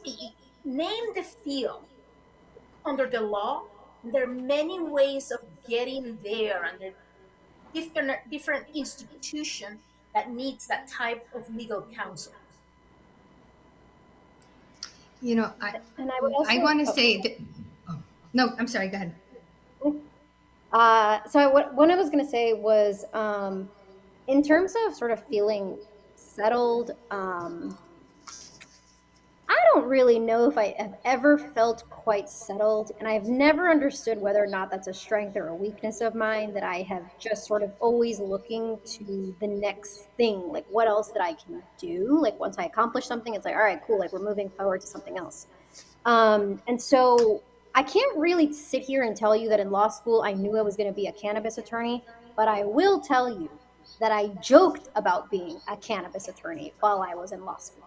I used to tell people all the time because I had weed on me. I was a person that knew where to get weed. My locker smelled like weed. So I used to tell people all the time I'm going to be a weed attorney. And when I was in my first year of law school, there was an opportunity to be a cannabis research associate at a law firm. And this was like 2013. So like to me, I'm like, this is lit. This is exactly, what I'd love to do. And a counselor at the school was like, is this really what you want your first legal position to be? Do you understand how this will implicate your opportunities moving further? And I'm like, well, I'm in no position to implicate my financial opportunities because I was on scholarship and I'd taken out loans. So I didn't go for it. So I always think, like, what would have my career trajectory been had I not listened to her and have just, moved forward? But alas, it is what it is. But as I stated in a little bit, I started off as labor and employment. I then moved over to intellectual property. From intellectual property is how I entered into the cannabis space because I needed a way in. I used IP as my way to get in. I became a policy advocate. And then from there, I began to become a regulatory attorney and helping out with regulations, writing them, drafting them, and then helping clients to understand it and helping with the cannabis state application process. Then I became an educator. And most recently in December, I was awarded New Jersey's first state contract to build out the state's cannabis training academy. So for all the states of New Jersey, so we're planning on having about 10,000 students in our first year. So I never really saw myself working with government. I always hoped that I would teach, but I didn't know where it would lead me. So I will say, in terms of sort of feeling this sort of settled, it's just not something that I've ever really experienced. But I will say that if you do the work that you like doing and you put yourself out there and you show up, opportunities will sort of come your way that you may not even seem quite ready for. So like when the state of New Jersey, really approached me and said, we're looking for a consultant for this, big program. I'm like 31 years old and you're looking at me to run a state's cannabis training program. And so for me, even I'm not sure if I felt entirely ready, but I also looked around and I'm like, well, if not me, then who else? So I say all of that so that you think about your career trajectory as it's not going to be static. And you can always reposition yourself and you can always rebrand yourself. So when I first wanted to do IP, I branded myself as an IP attorney. When I decided that I wanted to do regulatory work and state application, I positioned myself as such. When I was like, I want to go into academia, I was like, I'm a cannabis educator. And now I can say, I'm a consultant to a state government. So your career will change, over time. It's just going to really depend on where you want it to go into that direction, not be so closed off to other opportunities, but also understanding that everything is temporary. Your job, wherever you are, is temporary. Your school is temporary. All of it is temporary. And you can always work your way towards other fields if you want to.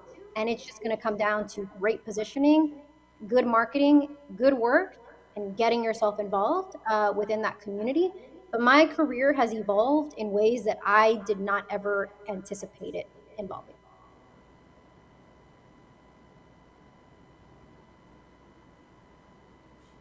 Jessica, I think you're muted. Oh, sorry. Okay, sorry about that. I think that in terms of careers, for me, I'm always exploring. I still don't know what I want to do when I grow up, right? But I know that I like doing a lot of things, and I am very good at doing a lot of things at the same time. So, I told you I was at the U.S. Supreme Court, and that was really an interesting experience as a Latina at the time. They really didn't understand anything about my background and where I came from, because I wasn't in their circle. So I put myself in their circle. And for me, I never thought, for example, that I would be I'm on the board of a medical school in Puerto Rico. And I got on the, and I'm on the board, I'm on different boards, right? At my undergraduate institution, my PhD institution for the undergraduate program, doing many, many things. I do expert witness testimony, and it's very fulfilling, but it's also, if you do it for a law firm, very economically beneficial, if I could put it to you that way, right? Because law firms have the money to be able to pay for that when they're doing pro bono cases. So I think trying to figure out ways that you can make your living are very important, but trying different things is also very important. I'm going to give you the names of a couple people, women that I know that I think have really explored, whether it's doing clerkships and then moving into academia and then moving into a judge position, then moving into a law firm that you can look at, or becoming judges themselves. So one is Jenny Rivera. I co-authored a book, an article on Latinos in the legal profession. She's the Court of Appeals judge in the state of New York. It's the highest court in the state of New York. Justice Sally Manzanette-Daniels, if you look at her history, it's amazing. I have a friend, her name is Janae Nelson, and she's the 8th president and director co-counsel for the Legal Defense Fund with the NAACP. And I recently was at dinner with Judge Patricia Brown Holmes, and remarkable story. She's the first a Black woman on the name of a U.S. law firm. So these are women of color who are amazing. Many of them are first generation to do this. So I think just really opening yourself up to these opportunities, you just don't know where they're really going to lead you. In my case, yes, I'm a professor. I do human rights work, but I started a nonprofit to be able to do the work that I like to do with the lawyers and surgeons that I like to work with the population that I like to serve. And I do that in addition to running a diversity pipeline program in law and in medicine.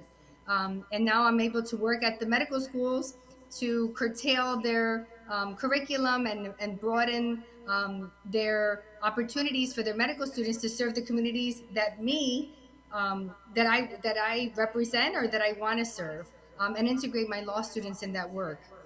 So I would say talk to Maylee a little bit about that intersectionality and just think a little bit out of the box when it comes to that, because a lot of the people that I mentioned, a lot of people on this panel probably didn't think they would, like they say, they didn't think they would wind up where they're at right now, doing what they're doing.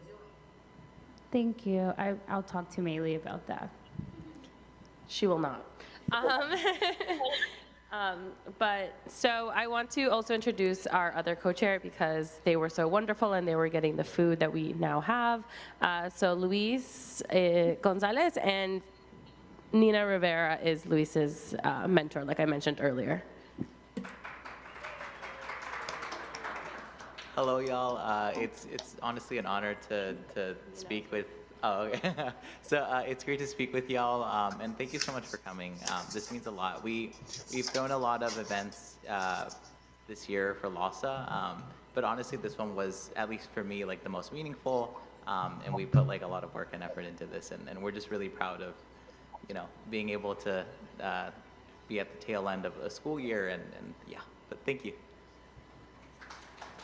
Thank you. So to kind of close it off, because like I mentioned, so we are like 11 minutes over, but if anyone has any questions, y'all can either direct them either to myself or Luis, and then we can put y'all in contact with the respective person. And I want to also reiterate our honor and thankfulness for all 4 of you to really be here. Listening to y'all has been, once again, very inspiring and necessary for us to continue our journey and keep being inspired and know that this is something that's possible and we too can make changes. So I really, really appreciate y'all being here virtually.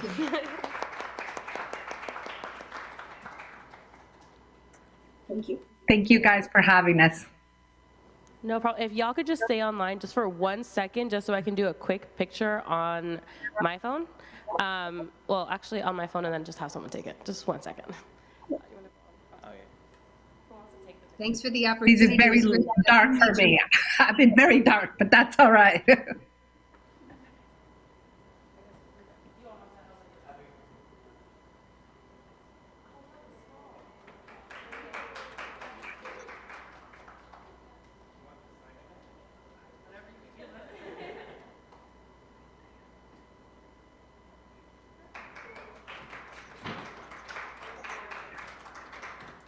But thank you. We won't keep you any longer. I know it's already been 13 minutes over, and just Buenas noches a todos. Muchas gracias. Thank you, everybody.